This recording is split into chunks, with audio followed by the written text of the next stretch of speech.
Hi, everyone. Welcome to the April installation of our AI and Big Data in Finance Research Forum. My name is Will, and I'm your host for today's webinar. Today, we are really happy with two very distinguished scholars, Wei Jiang from Columbia University and Francesco da Quinto from Boston College, to talk about the relationship between humans and machines when it comes to stock analysis. We will have 30 minutes of presentation for Wei and 20 minutes of discussion by Francesco, followed by questions from the audience for about 10 minutes. We will interrupt the speaker once for clarification questions, and we will save elaborate questions or longer discussions towards the end of today's webinar. We'll have a 10-minute Q&A session. Please submit your questions through the Q&A box. Once the recorded part is over, we welcome you to stay for an informal follow-up discussion that's not recorded. Wei, it is great to see you working on some of these very important issues, be it the impact of COVID on research productivity or the impact of AI on stock analysts. Wei, whenever you are ready, please take it away.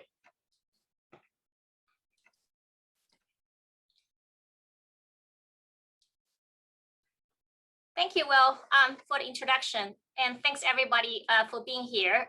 This is still a very preliminary research with my colleagues Sean, Junbo and Baozhong, and Junbo and Baozhong are here on the panel. It's a great stage for us to receive feedback, and we already apologized to Francesco that we were sending him a very unpolished draft. But let me get started because we have been intrigued by this nuanced relationship between man and machine. Needless to say, when we say man, it's a gender neutral term for human. A lot of the research has been mostly talking about how man will stack up against machine, but we have been thinking about how to really enjoy, for man to enjoy the synergy with machine and create a mechanism or framework that has a power of man plus machine. And we are going to apply this to the setup of stock analysts because there's readily available data of inputs as well as performance metrics. So let us motivate the example from chess playing. Everybody knows the story that in 1997, the reigning chess champion Garry Kasparov, for the first time, conceded a defeat from the machine called Deep Blue. But much less has been known is the following part of the story, that despite human beings admitted the machines are more powerful, human beings have not seemed to lost interest in chess playing. In fact, there have been more chess players, and most of chess players have accomplished a level that has not seen before. Why that is the case?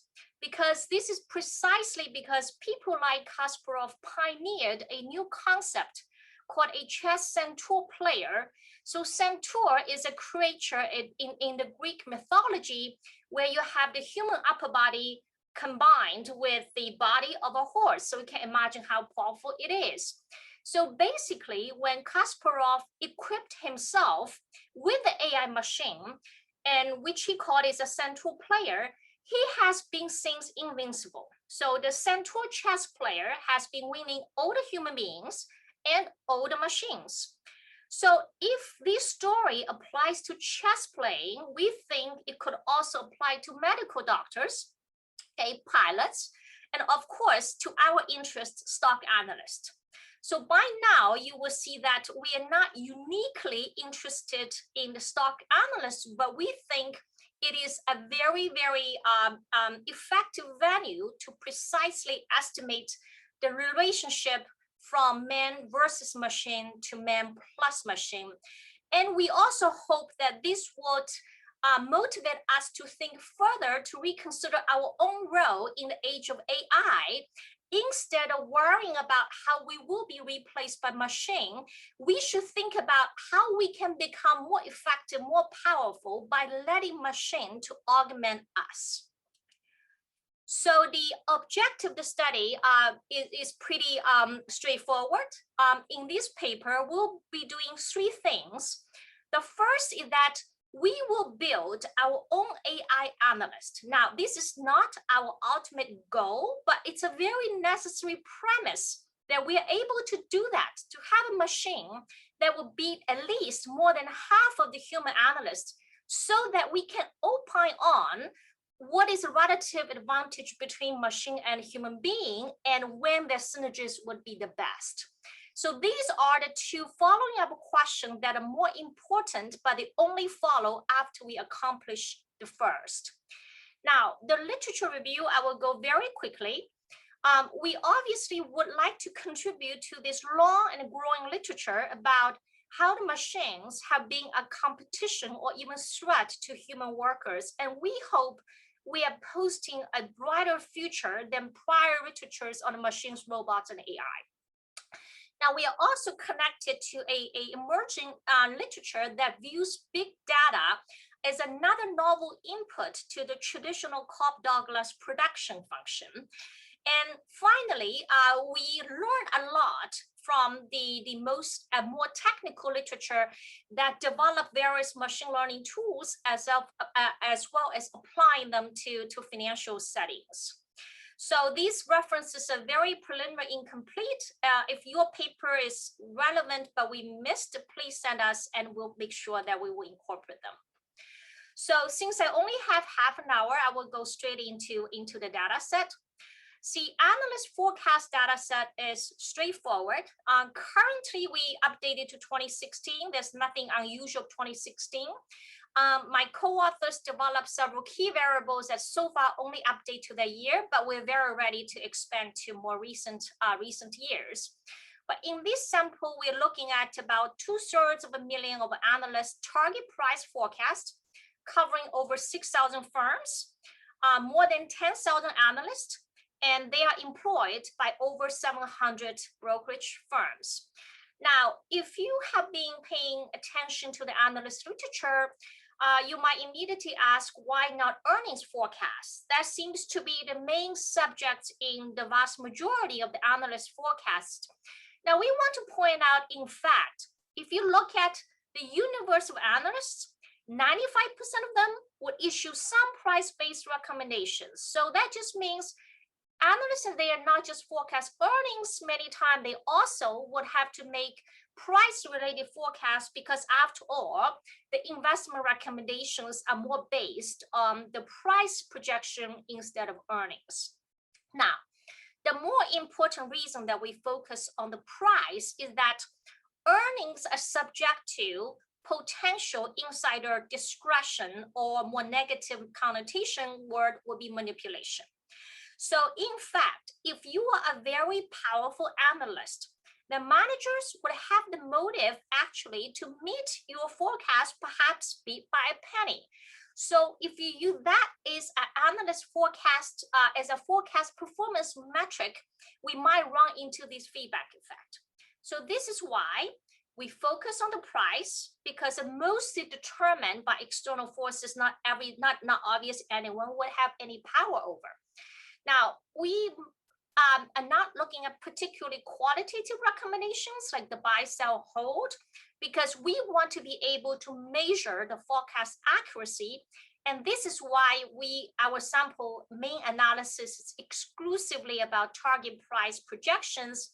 And the target prices in the most cases are year end, and occasionally they're also quarter end, which serve as a target date.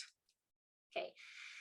Let's start with building our own AI analysis. So we have to conceptualize an information set, time adapted to time t. This time t is a time when a human analyst makes a forecast, and we try to have our machine to go head-to-head against that human. Now, we build on the premise that analysts are not expected to have access to private information due to the Reg FD, but they could process any publicly available information out there, which we also consider. So we consider the quantifiable information from the world's database, as well as the textual information from the SEC filings, on top of that, we also add macroeconomic data. Now for our AI learning, we are setting up a rolling window for every time when a human analyst makes a forecast, suppose in time t in year u, we will be using the data rolling back for 5 years. But the 5 years data, including data to the infinite past. So we're not looking at information from the past 5 years, but data information available in the rolling back 5-year window. So we are using the data from that 5 years to train our machine learning algorithms to make sure they predict to the best they can. And that's why our first feasible prediction started in 2001 for the 5-year training period. Then we will feed the data available up to the second right before time t to make prediction for time t. It's very important to note that our training model or prediction model does not include any analyst forecast, past or current, because we are trying to say, hey, if it's in the world, analysts do not exist, how well could a machine do? Now, later, we will get into a setting that how our machine could do better by also incorporate the time-adapted analyst, human analyst forecast. Okay.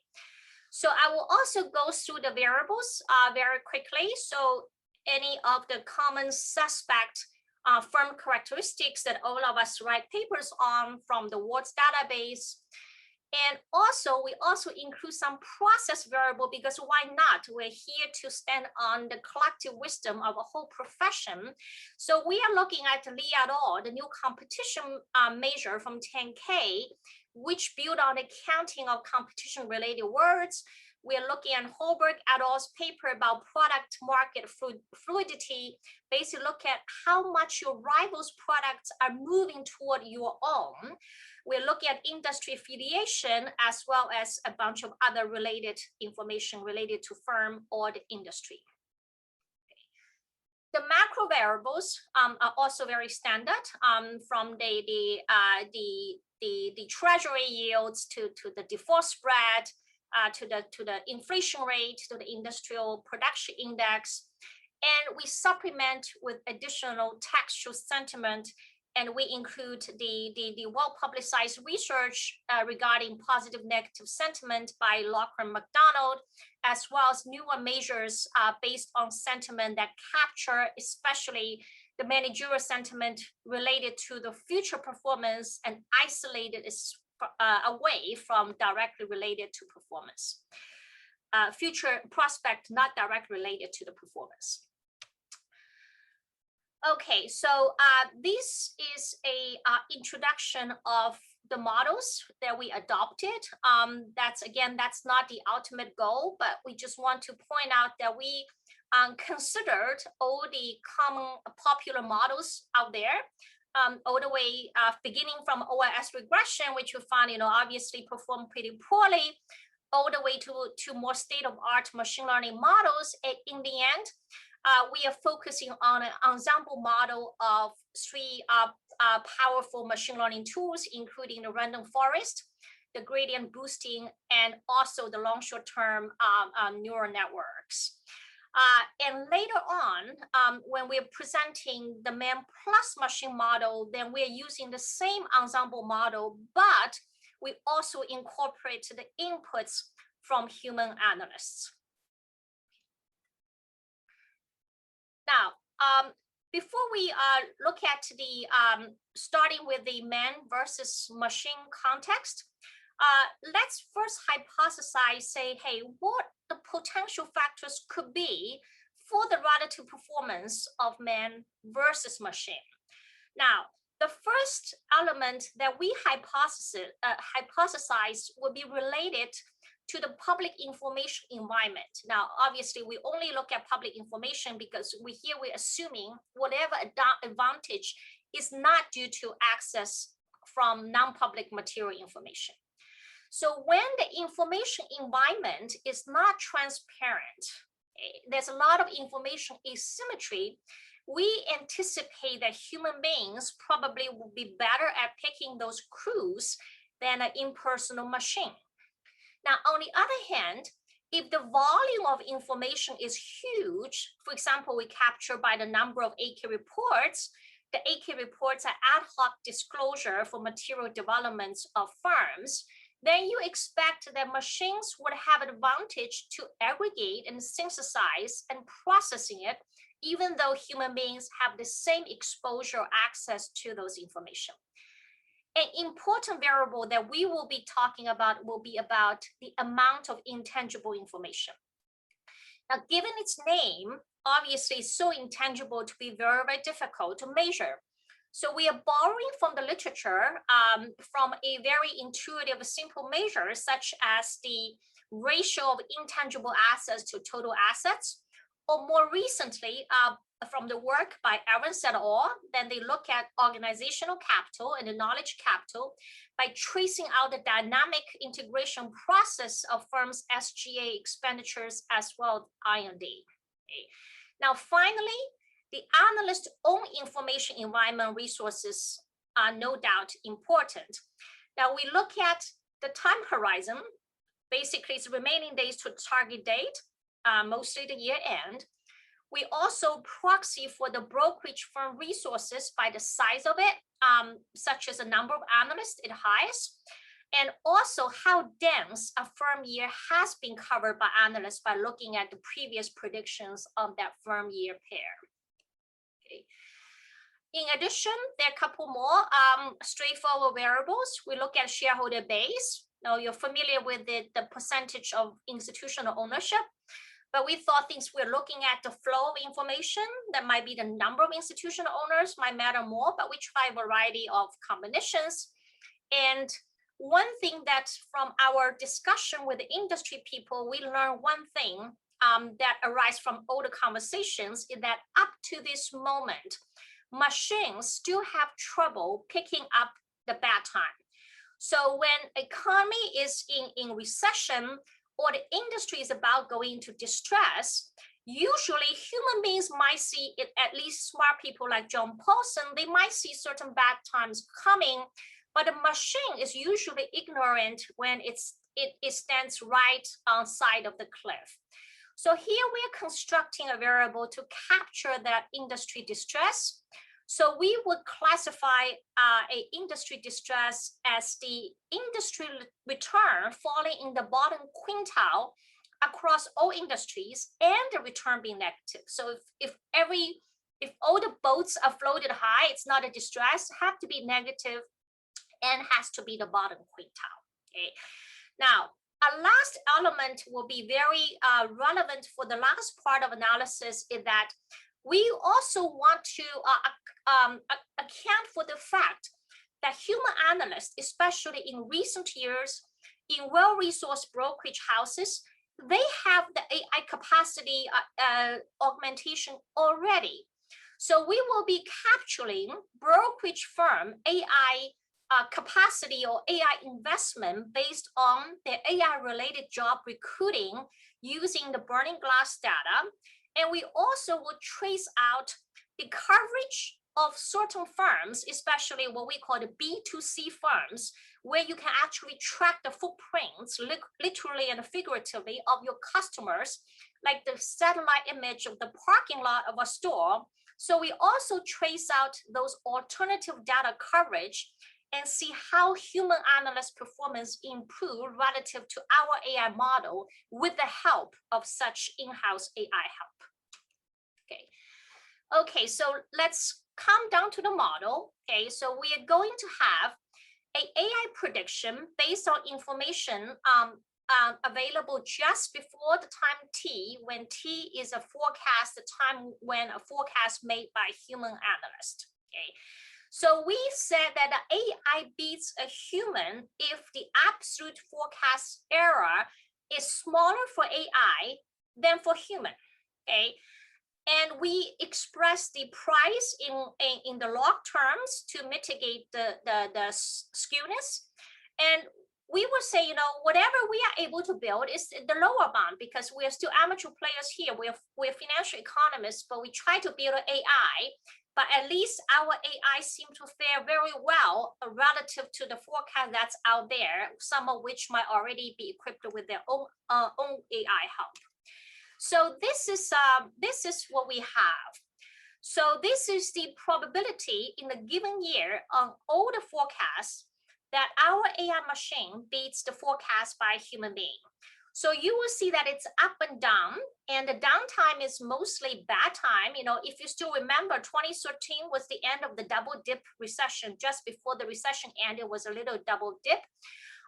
And the good times, AI comfortably beat the human beings. But if you look at the time trend, seems the human beings are getting better and better. And partly we think, you know, toward the end of the sample, maybe the human analysts are already getting the AI help. So we are already, our AI machines are already racing against a man plus machine structure. But, you know, we kind of stopped, we tried a long time, and we stopped when our machine can beat half of the analysts because they say, hey, now we can say something about cross-sectional heterogeneity. Okay, so how good is, you might ask, say, hey, beating the analyst once is no big deal.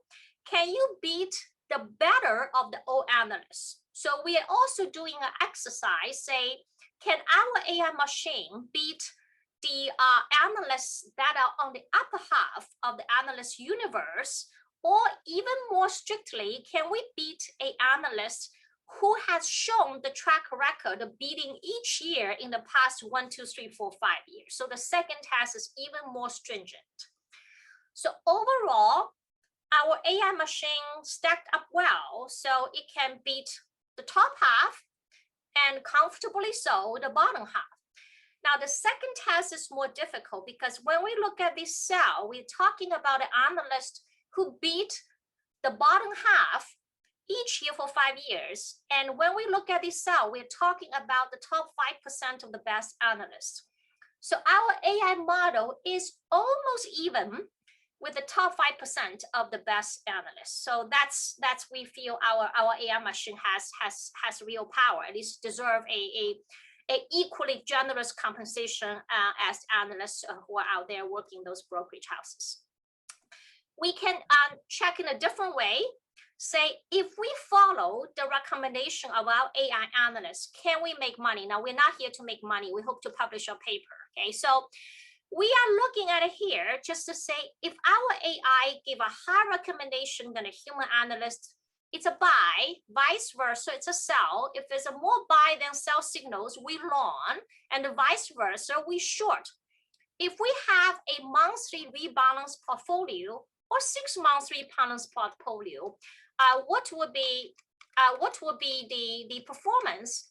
And it turned out that performance is quite encouraging. So this is the monthly abnormal return, the access return, 3-factor, 4-factor, 5-factor, 6-factor.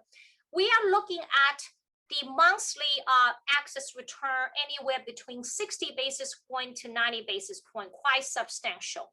And we also checked that the results basically come from the long leg and not the short leg. Now, the transaction fee would be massive. We'll talk about that later. So, Will, yes, I can stop here. Sorry to interrupt. Yes. I'd like to just have a reminder that you have about 8 minutes for the presentation. Yes. And I'm also wondering if you'd like to potentially take clarification questions from the audience, if there's any. So right now it's difficult for me to read the questions. So do you want to filter any questions? Actually, I have a clarification question. Okay, yes. In the data that you look at, do you see, when analysts post their forecasts, presumably they are impacting the manager's actions as well. There's some feedback. Yes. In your data, do you see certain forecasts being labeled as AI forecasts in that public domain of knowledge? We haven't seen that. Although later on, we certainly suspect that there will be AI help underlying the forecast, but we haven't seen that the forecast is explicitly labeled as AI, because these are the forecasts issued by those sell-side analysts. And they will be reluctant to label that way anyway. Got it. Yeah. Doesn't seem there's more clarification questions. Please continue. Okay, so maybe, Junpo Baozhou, you can enter the clarification question. You can enter at the chat box, right? Thank you. So I will continue. So I think the last part of the paper is the most interesting part because we also want to combine the wisdom of man and machine. So this way, we would using the analyst forecast the past forecast up to this moment as additional input to the training. And now we will see that the man plus machine is significantly more powerful than either plain machine or lone man. So now the B ratio increased to 57% against man and 56% against machine. So another interesting thing is that when we look at the B ratio, man plus machine against man, the advantage is waning, meaning man getting better over time. Of course, it's because man toward the end also already have the help of the machine. Now, on the other hand, the man plus machine's advantage over machine has increased. And we view this graph is the ultimate positive, hopeful prospect for human beings in the age of AI. So basically, the human beings' incremental value to the centaur analyst over machine is growing over time. So let me get into the some empirical tables so that we can finish on time. So this is analysis say when man versus machine, when man beats machine, is that the man will beat the machine when the stock seems to be illiquidly traded, there are less public information available, but machine has a strong advantage when the volume of information is high, as proxied by the AK report.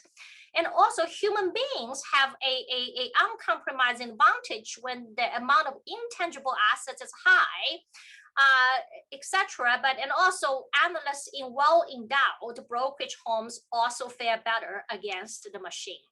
So the same results will hold when we look at forecast error spread rather than just probability of beating the machine. Now, if we look at how man plus machine would win, so this is the man plus machine beat the machine and man plus machine beat the man.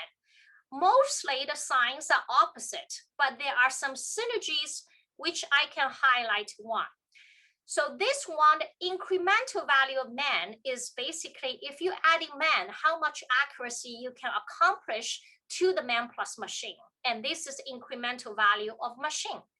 Now, what is different from the previous result is that we look at incremental value of man is no longer significantly hampered by the volume of the reports, and nor is no longer significantly helped by the resource of your brokerage firm.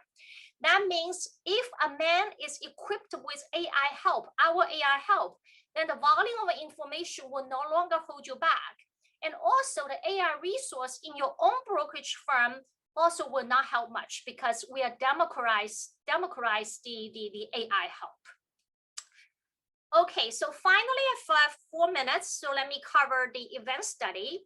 So the event study would be when human analysts do receive AI inputs, can they outperform our AI analysts?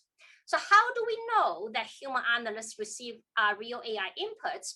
So there's a recent paper by Patton et al., and they documented that about 44 firms have coverage data, the alternative, basically parking lot satellite image could include other images. The satellite data on those firms became staggeringly available between 2011 and 2016. So therefore, we would be able to compare the human analyst forecast performance for the treated firm and the control firm before and after, plus one more sorting because the result should be more pronounced for the analyst covering treated firm if the brokerage firm actually has AI capacity, which we measure by the AI hiring following the recent paper by Babina et al. So our hypothesis is that post-coverage, analysts who cover treated firm have the potential to improve their forecasting accuracy relative to our AI analysts because the alternative data is not fed into our AI model. And more importantly, we also hypothesize that improvement should be much stronger among analysts who work for brokerage houses, presumably with AI capacity. And the results line up exactly the way we anticipated. If we look at a simple model, so this is just man beat machine. Remember, some of the men are equipped with AI if they're in the treated sample. So overall, if a brokerage house has high AI hiring and analysts from those brokerage houses perform better relative to our pure AI model. Now, importantly, in this event study, not only the AI hiring firms tend to do better all the time, however, post the alternative data coverage, those firms with AI capacity perform dramatically better. Now, it's also comforting to show that this coefficient is essentially zero, and that is basically a parallel pre-trend analysis, basically say the alternative covered data covered firm didn't exhibit a trend to be better or worse for analyst forecast accuracy before the coverage. But post-coverage, we see no effect if you're just a normal brokerage firm. But if you're a brokerage firm with AI capacity, suddenly your analysts perform much better relative to the benchmark of AI forecast without this additional help, which is our AI model. Okay, so just finish on time. So we are here to build an AI analyst to the extent it works, to some extent, so that we can opine on the relative advantage of human versus machine, as well as the synergy between the two. And we want people to go away with optimism, because we are here to show that combining AI and the art of human expertise produces a high potential in generating accurate forecasts. And we presume the same inference would also hold to other high-skilled jobs. So I would finish on time. I really look forward to Francesco's discussion. Thank you. Thank you, Wei. Francesco Da Quinto is our discussant.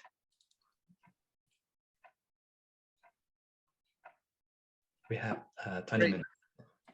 Great. So thank you very much, Will, for asking me to discuss this great paper, and Wei for the great, very, very clear presentation, I think. And so I always like to summarize papers in discussions with one picture, and that's all I do in terms of the summary. And that's the picture that I chose for Wei and co-authors papers, which I think tells most of the story of what I believe is the important bottom line here. So the idea is that we want to think about, in the context of forecasting stocks target prices, how would man and machines, by machine we intend artificial intelligence, machine learning methods that use observational data, which is public data, so that's important to stress, how do they compare with each other in terms of performance? And so the left part here, this is also a picture that actually Wei was showing in our presentation. On the y-axis, we are thinking about how often it is the case that mans are actually beating the machines are beating mans across different periods in time. And we saw one of the very interesting results, I believe, is that this is actually not always above 50%. It's actually, especially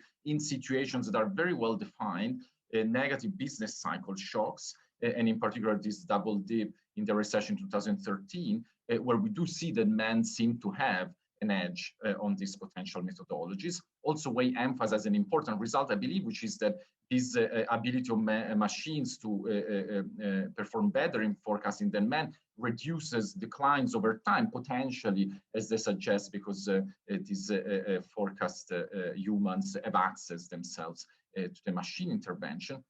On the right-hand side, I see the flip side coin of also, I think, what is the second main contribution of the paper. What do we learn? So the fact that once we take into account both the ability of man and machine to predict these target stock prices, actually we do see that they tend to perform men almost every single period, except for this specific double dip period.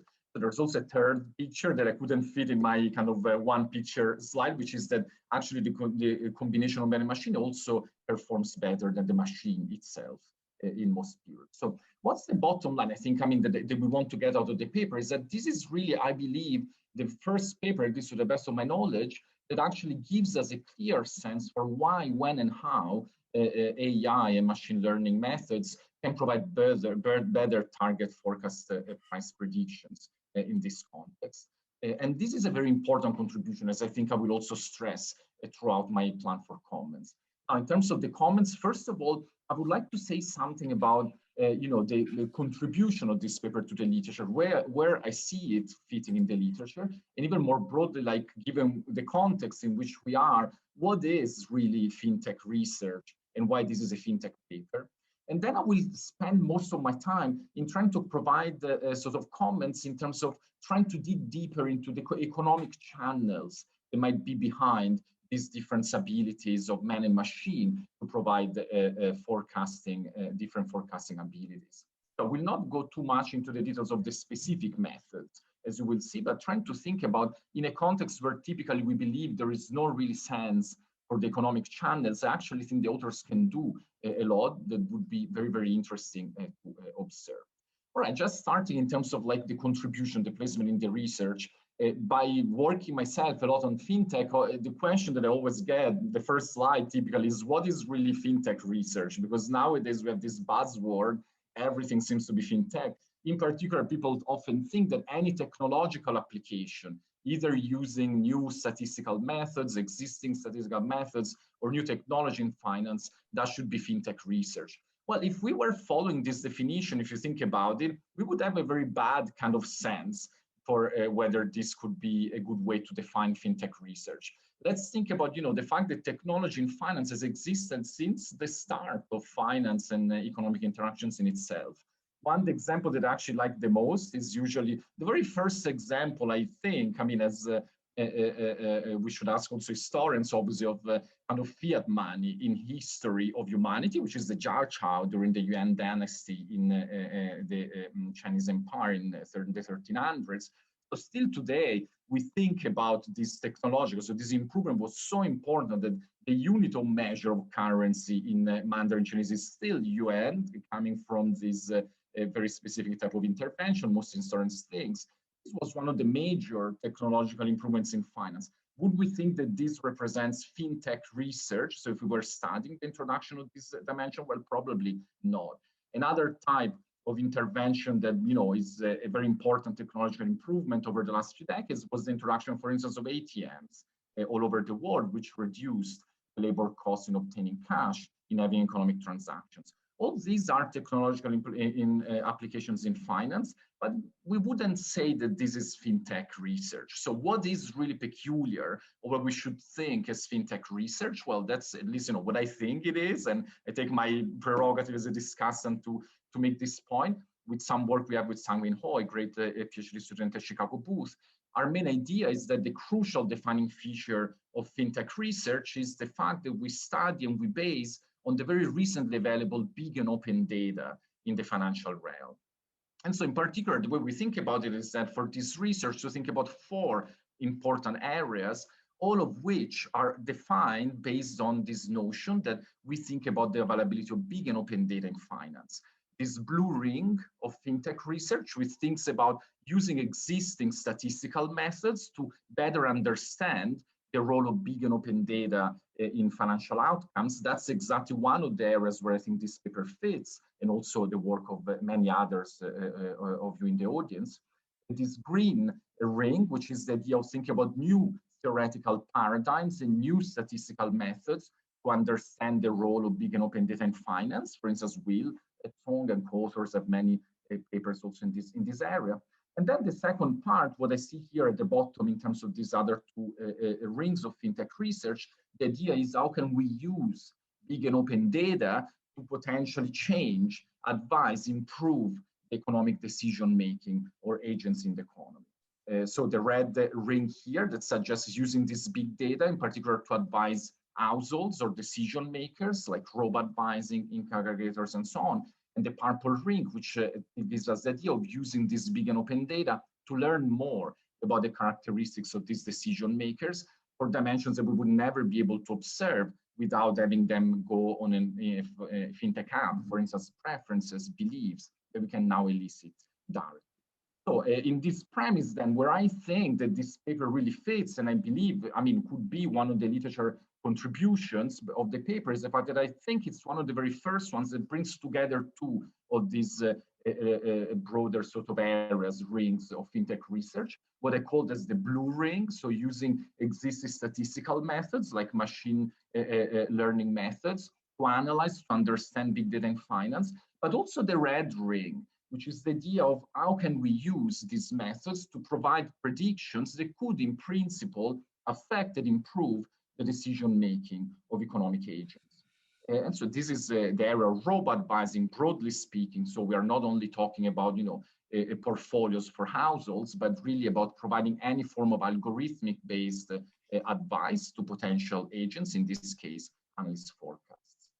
All right, so the second point I wanted to discuss a bit is also how can we think about the economic channels that might be behind the results on forecasting in this sector. And the reason why I want to focus on that is that typically, the very sort of prejudice towards any type of paper or presentation that uses AI and machine learning methods is that often these are black boxes. We don't really get an economic intuition of why is it the case that actually using certain information relative to other information improves our predictability.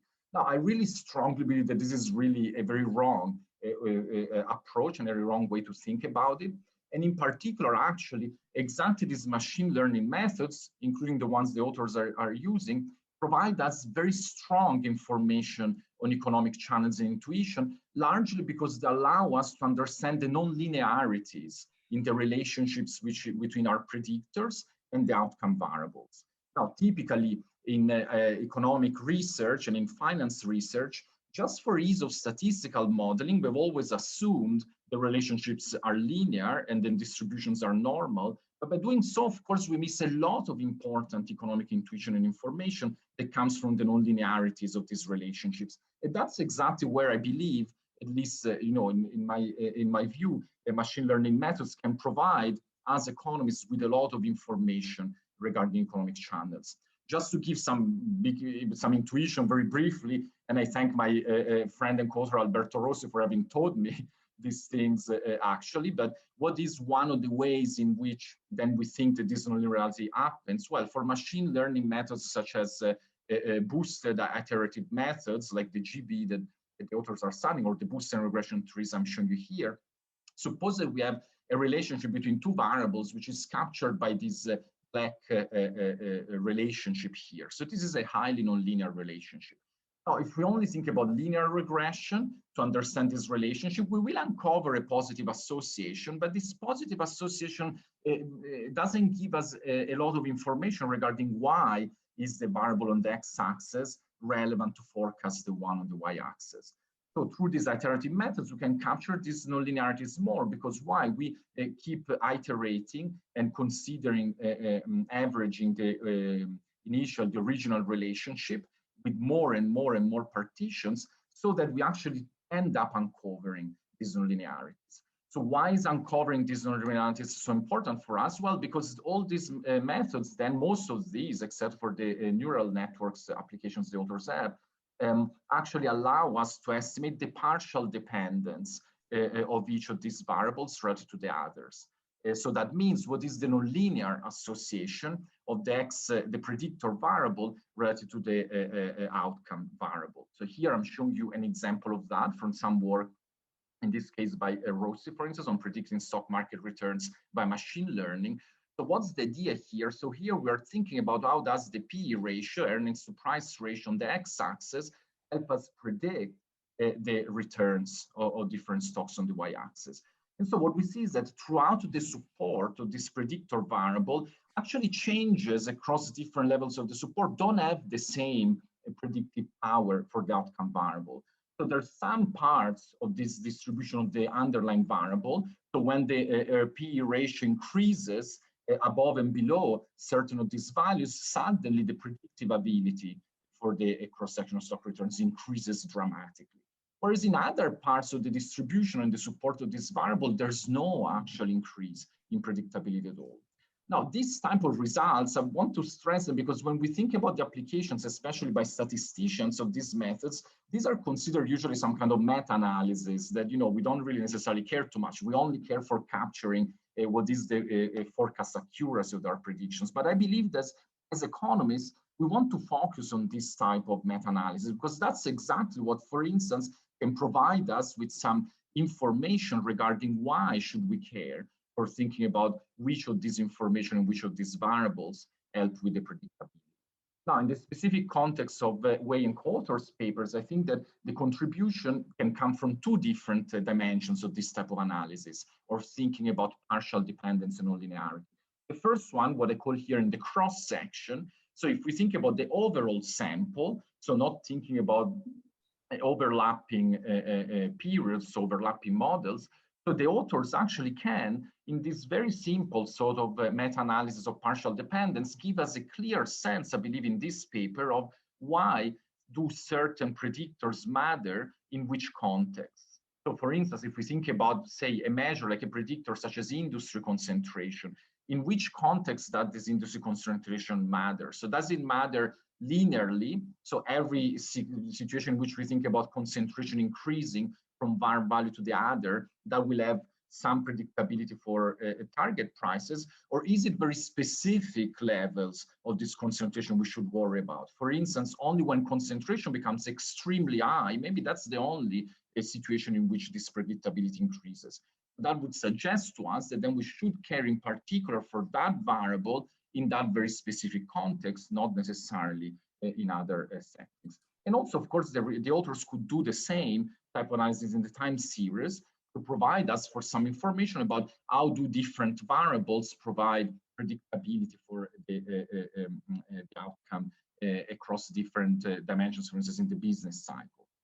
So why do I think that this type of analysis, and I encourage the author to actually think about adding this would be important? Well, first of all, as I mentioned, it would inform us on the potential economic mechanisms, because once we understand which part of the support of variables is important, then we could understand potentially there might be some sort of regulatory reasons why having just a value above or below a certain threshold of industry concentration affects stock prices, and so on and so forth. So any of the economic mechanisms.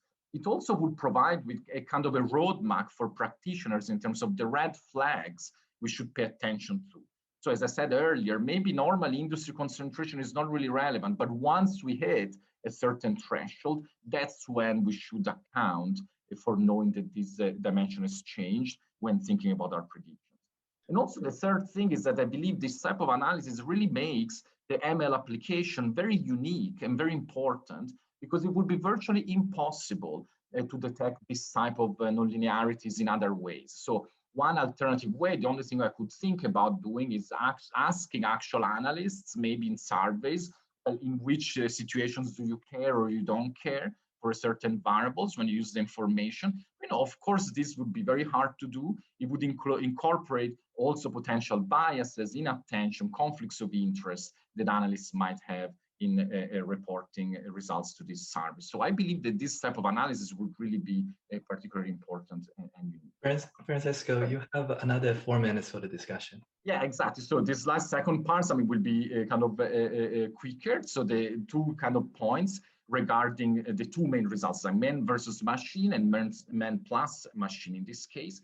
So in the case of man versus machine, so I really completely agree with the authors that it makes a lot of sense to look at target price stock forecasts, because that's a continuous variable for many reasons that Wei also mentioned. It's also true that economic agents often care for these recommendations in this context. That's what the authors think a bit about when they do their event study towards the end of the paper. And so I think that this application can also help us with very simple additional analysis in the paper to think about to what extent man versus machine provide a higher quality of recommendations exposed. So what would be the idea here? Sort of comparing, so how would the machine react or decide based on what the specific analysts decide in their recommendations. Here I'm showing you an example of this type of analysis actually coming from some work by Zhang, who's joining the University of Connecticut in September. So its context, the context he had, was the idea of understanding whether patent examiners are good at granting patents or rejecting patents based on the patent quality. And so what it does here in this graph is on the x-axis, we sort all the patents in different bins based on a measure of the quality of these patents from low quality to high quality. And on the y-axis, and this measure of quality is performed, forecasted based on machine learning methods. And on the y-axis, we have what is the average number of patents that are granted by these patent examiners. So we can see that there is a positive association. So these patent examiners are not just randomly granting patents, but there's also a lot of patents that have very high quality here towards the right that don't get granted, about like 10, 20% of that group.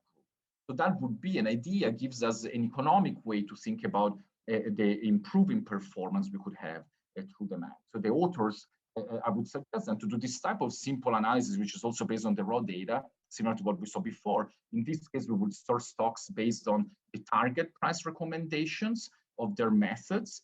And on the y-axis, we would use this information on the recommendation, buy or not buy. So the average buy recommendations by these analysts, the data that were not used so far in the paper. And we could even there then understand to what extent would this machine prediction improve in an economically interpretable way these outcomes. Now, the very last two slides, and very fast, I think, I mean, the very big and important also contribution, and I think what was the most surprising about the paper is this idea that actually men plus machines are the ones that seem to be providing the best forecast over time and across periods. You know, and I think that in one of the elephants in the room of this literature on analyst forecast has always been like, how do we potentially disentangle the fact that these analysts are providing bad recommendations because of lack of skill versus the fact they might have biases in the way they interpret information or conflicts of interest. And so I think that even the setting the authors have in mind would be perfect. This is, I think, good news to potentially have a follow-up, not necessarily in this paper, but to disentangle these two possibilities in the setting. So why? Because the ideal intervention, I think, would allow us to compare these predictions is, you know, ideally providing these AI-based recommendations randomly to different sets of analysts. So what would we observe? Well, if these analysts' bad recommendation ex ante were driven by their own biases, or they were driven by their conflicts or their lack of skill, then once they are accessing this accurate ML prediction, their performance should improve over time, which is on average, for instance, in part what we see in the sample that we showed. But if instead these bad forecasts, these bad recommendations were driven by conflicts of interest, providing them with this machine learning recommendation doesn't improve. So these people will keep on providing their own sort of bad recommendation in terms of buy and sell. So using this type of settings would help potentially even in terms of forensic analysis. So which are among these analysts the one that might be more or less prone for conflicts of interest? We could have important implication, I believe, also for the policy implications of the paper, especially regulatory implications and many other applications. All right, so my time is definitely over. So let me close here. I mean, great, super interesting papers, which I think, I mean, begets even more and more interesting, you know, questions and opens up a lot of routes going forward. Thank you very much for asking me to discuss. Thank you, Francesco. That brings us to the Q&A session. The audience can feel free to use the Q&A box or raise your hand as well. While we collect questions, Wei, do you want to respond to Francesco's discussion for a minute? Oh, sure. Oh, you know, I think this is one of the situations that a discussant actually already dive into the black box deeper than the author. So we're incredibly grateful. And also, I think the broad literature, you know, positioning everything to really prompt us to read more and tend to connect dots more. And I really like the suggestion about disentangling the generic skew versus the bias due to other reasons. I think we are in a situation that could do that and link to machine. And I do think that part is the very, very promising direction. So thank you so much. And we'll spend more time digesting your comments, but I just want to reply on at the very superficial level. But thank you so much. I also saw Jimbo and Baozhong answering questions in the Q&A box. I believe Markus has a different question. Well, first of all, thank you so much for the great presentation and discussion. That's really super interesting. I have two questions. One is about how do we measure it, or what is the best way to measure if humans are better or AI is better? And so what you're doing is a prediction problem, and you're looking at level effects. So we know when we look at other data sets like stock returns, we are not very good at predicting returns, but we're much better in predicting relative performances. So which stocks will do better compared to others. And I'm wondering if these measures about, you can have a method that is completely getting all the levels wrong, but it's getting the relative order right. And for certain applications, that's what we care about. And so all the metrics that you present are about levels, but in the bigger picture, maybe an investor only cares about making good decisions, and those can be based on relative measures. And so I'm wondering if you have thought more about this element. Another question is related to what Feng Shi asked already in the chat, and that is about information sets. So if I think about AI, it could be that AI is just better to deal with a large information set than humans. So humans cannot process all the data in the same way. It could also be that humans have access to information that you do not give to the prediction algorithm, in which case, once you figure out how to get this information in a numerical form, give it to the algorithm, there is no use of having humans in the picture anymore. And again, I understand it's a complicated problem, but I'm just wondering if you have also some thoughts about that. Thanks. Well, thank you so much, Markus. So we did think about, it's whether the functioning of the AI is not necessarily about the level, because many times the financial returns is all about the relatives, relative to yourself in the past, relative in the cross section, because these arbitrary possibilities are long and shorts. So we have one analysis kind of based on the relativity. So basically, it's not about the predicted price is higher or lower than the current price, but it's based on whether the AI is more optimistic or more pessimistic than the human, and we constructed the performance that way. But I think we agree this is the site that we need to dig more, because right now we just say, hey, give me the year-end price. But for portfolio manager, this is just one input. It's the spread here and there is more important. So that's something that we want to look into. Now, Feng Shi's question about private information, this is actually a challenge. Whenever you have private information, it's always a very challenge in empirical analysis, no matter what econometrics or machine learning you have. So we kind of rely on the fact that analysts probably don't have any sensitive private information, but they observe soft information that's difficult to quantify, but give people a clue, even though in the public space, but it's very difficult for machine to pick up. So your point is that if we evolve to a stage, the analysts can give their manually collected inputs of information and give to the machine, do analysts still have a reason to exist? So I think that is a very, very difficult question. So not right now, we are content with the answer. So analysts still need to be there to collect information. But we haven't come to the stage. If the analysts collect information without their brain, just feeding the information, is their job done? That part we don't know, and it will be quite a challenge. But I think it's kind of as the model become more and more sophisticated, we hope we can shed more and more light on it. But those are very deep questions we need to think more. Hi, Wei. I also have some questions related to this paper. If our goal is to say combining AI and humans is the way to go, we're essentially, at least in the current exercise, doing a model comparison. We have an AI model, we have a human model, then we have a hybrid model. So in that case, would it be helpful to have a separate test set to truly tell the performance of the hybrid model, guarding against the model selection, right? Because we're considering 3 models, we're essentially picking a model to recommend. That's one question. The other one is, you mentioned analysts could be forecasting earnings, they could be forecasting some other variables as well. When we focus on price or earnings, is the reason that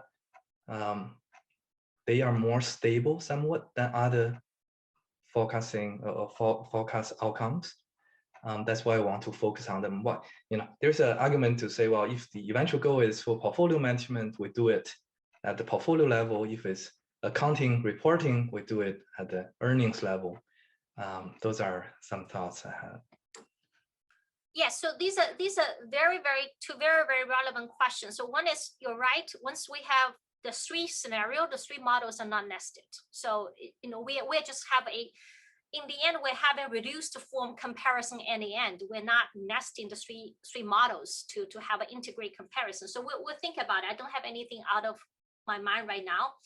Now, the second one, we focus on price rather than earnings, is that management might change the earnings they actually report, given what the outstanding analyst forecasts are. So there's so much accrual terms it can adjust. So per share EPS is not, EPS is endogenous in a way. Now, the stock price is not any forecast to have any power, at least less power to really impact the stock price. But I think the more important question is that in the end, we need a recommendation what to do. In the end, we're not into forecasting one metric or versus the other. We want to know what to do. So this reminds me of the Kasparov chess question. So Kasparov actually liked the AI to tell him which move to make, and he decided to follow it, override it. So that's kind of going along your line. And we are also thinking about constructing an AI model in this way. So basically, AI has a best recommendation, incorporate everything, and let the human being to say, do we follow it? Do we modify it? Do we override? I think that's also something that on our to-do list. But thank you so much. Thank you. That brings us to the end of today's webinar. I'd really like to thank everyone for joining us today. Let us give a round of applause to our speaker and discussant. Thank you very much. We're really grateful. Thank you. I hope you've all enjoyed the webinar today. We look forward to seeing you again next month with Bryan Kelly and Andrew Crowley talking about replication in finance. And our speaker in June will be Doron Asimoglu talking about future of work, how that's impacted by AI and automation. We are stopping the recording now. I hope you can stay and join us for the informal discussion. And we are upgrading everyone to the panelist status. Hope you enjoy the conversation.